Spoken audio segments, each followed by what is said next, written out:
Covida dela eta azken 2 urteetan ezin izan da festa ondo ospatu, restrintzio asko zeudelako, baina azkenean urte honetan gure txanda da eta festa on bat prestatu behar dugu.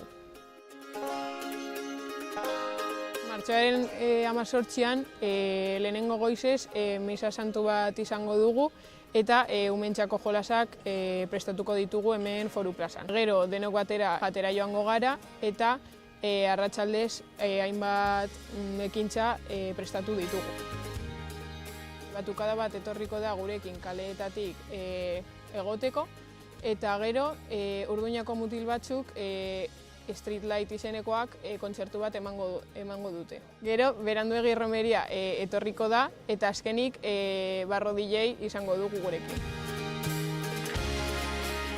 Ostiralero elizan geratu gara guztiok eta diru kopuru bat ordaindu dugu. Lana errasteko talde txikietan manatu ginen, batzuk janaria eta lekua erabakitzeko, beste batzuk pegatinak egin, eta beste talde bat boletuetan saltzen den saskia, Urduñako komertzio guztietatik joan gara produktuak eta dirua eskatzen, eta beste talde bat produktu horiek joan da hartzen.